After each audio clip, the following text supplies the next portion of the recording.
Have a nice day. Today is Friday, 8th of March 2024. From the history point of view, in 1975, on the same day, during the International Women's Year, the United Nations began celebrating 8th March as an International Women's Day. Starting the newspaper analyst with the newspaper, the Hindu states that body of Indian killed in Hezbollah attack in Israel on way to India. The flight carrying the mortal remains of an Indian worker, Patni bin Maxwell, killed by an anti-tank missile fired from Lebanon, left on Thursday, March 7, 2024, evening for India, official sources said. Israel's Minister of Interior, Moshe Arbel, officials and senior diplomats from the Indian embassy attended the memorial send-off ceremony. A file picture of Patni bin Maxwell, who was killed in a terror attack in Israel. The Hindu newspaper also states that China calls for war in Gaza a disgrace to civilization.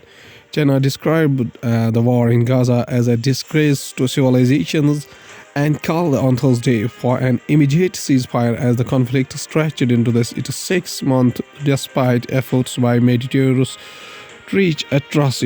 China, historically sympathetic to the Palestinian cause, has been calling for a ceasefire since the war began.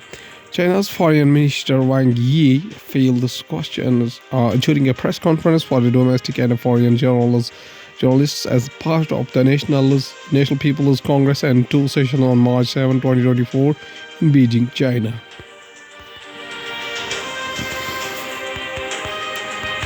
The Hindu newspaper also states that Sri Lanka ex-president Gotabaya Rajapaksa, Turner's author, defends his discredited regime.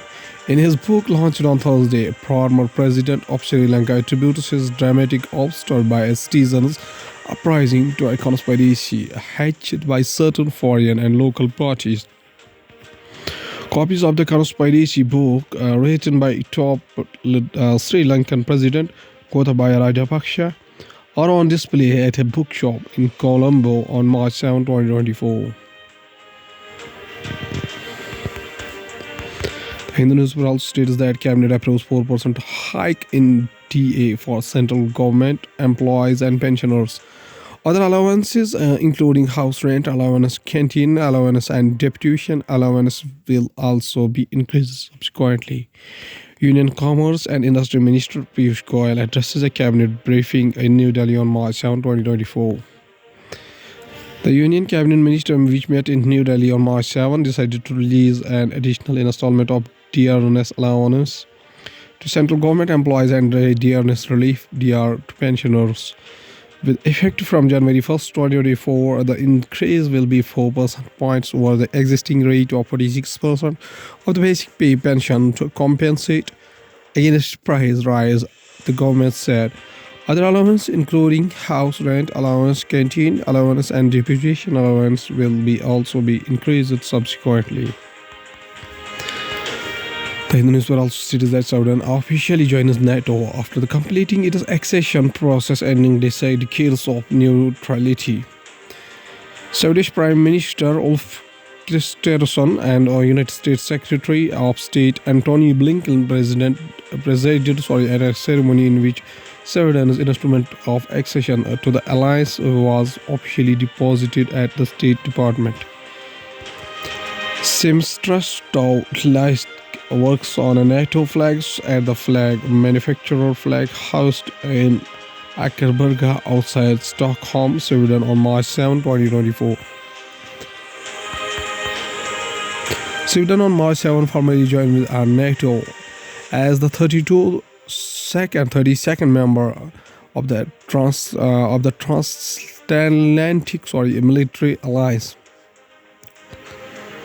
Transatlantic Military Alliance, ending decades of post-World War II neutrality as concerns about Russian aggression in Europe have spiked following Russia's 2022 invasion of Ukraine. Going towards the Hindustan Times newspaper states that Center raises dearness allowance of government employees by 4%. The Center has raised the dearness allowance of government employees by 4%, bringing it to 50%. Center raises DA of government employees by 4%. News the Times also states that Jaishankar, Japanese finance minister, discusses economic security, trade, and technology. External Affairs Minister S. Jaishankar held talks with the Japanese counterpart Yoko Kamikawa in Tokyo.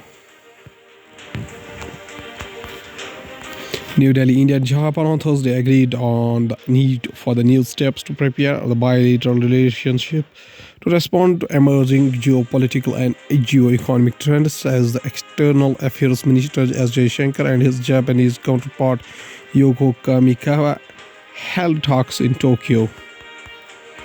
The Times also states that shutdown in Leh as chores for sixth scheduled statehood grows. Leh apex body LAB and the Kargil Democratic Alliance supporters stage a protest. Close on the heels of a pale talks between the centre and the subcommittee of leaders from Ladakh over the demand of the statehood and for the region to be included in the sixth schedule of the constitution. Leh town on Wednesday saw a complete shutdown and a protest rally. Going towards the economy of the country from a business point of view, Nifty Sensex rally to record high post fourth straight weekly gainer led by financials. The momentum in domestic equities can persist till elections, as history suggests, analysts at Ambit Capital said. India's blue chips extended their rally to record highs of a second session in a row on Thursday, led by financials, while United States Federal Reserve Chair's rate cut assurance supported sentiments. Nifty Sensex rally to record highs. Moody's ups growth forecast to 8% for the financial year 2024, India to remain fastest growing G20 nation. The estimate comes a day after Reserve Bank of India Governor Shaktikant Das said the economic growth in the current financial year could be close to 8% in a view of the third quarter of GDP data released by the government. Moody's rating on Thursday raised India's GDP growth forecast for financial year 2024 to around 8% from 6.6% on the back of strong domestic consumption and capital expenditure. The National Statistical Office NSO has projected 8.4% growth in December quarter of the current financial year. Government raises MSP for raw jute by rupees 285 to rupees 5,335 per quintal for financial year 2025.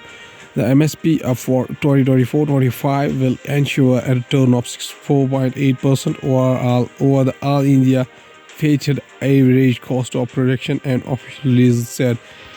The MSP of raw jute for the year 2024-25 season is in line with the principle of fixing the minimum support price at a level of at least 1.5 times all India's weighted average cost of the production, as announced by the government in the budget 2018-19.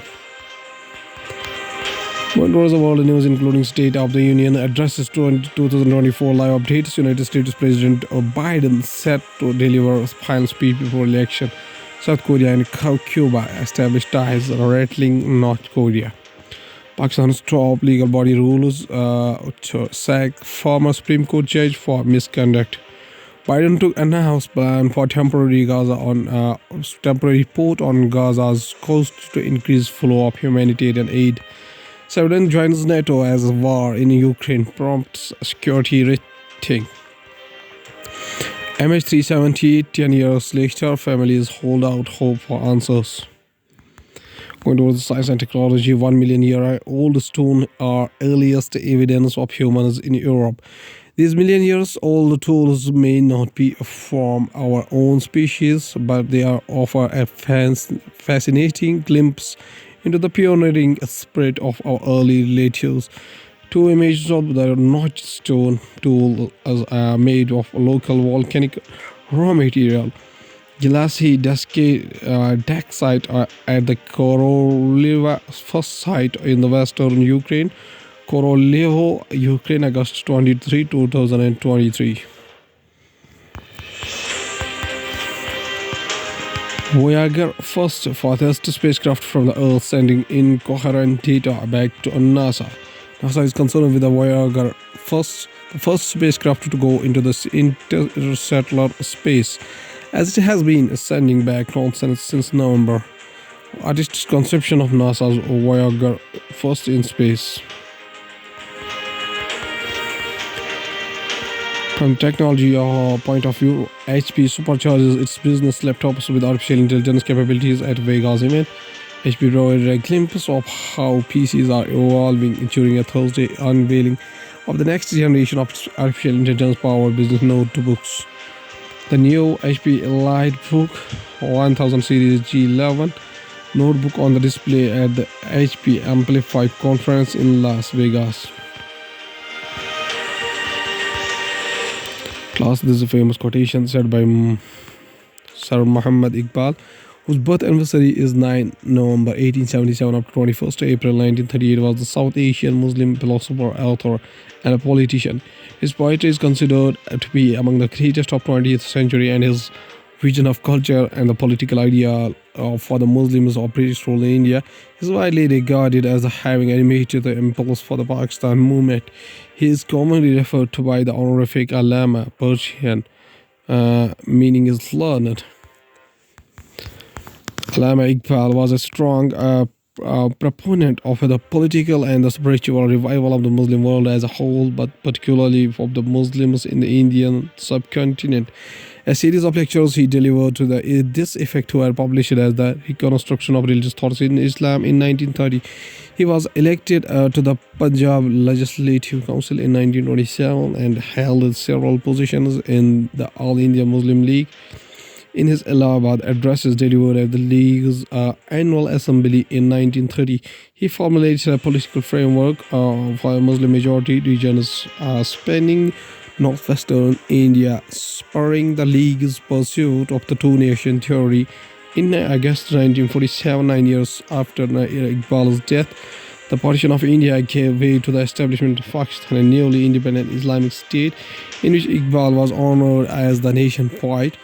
He is also known in Pakistan society as a Hakimul Ummat, the wise man of Ummah, and as a Mufakkir Pakistan, the thinker of Pakistan. The anniversary of his birth, Wiladati Muhammad Iqbal, 9 November, is observed as the public holiday in Pakistan.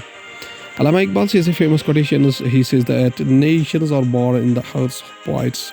They prosper and die in the hands of politicians. He also says vision without power does bring moral elevation but cannot give a lasting culture. Okay, thank you.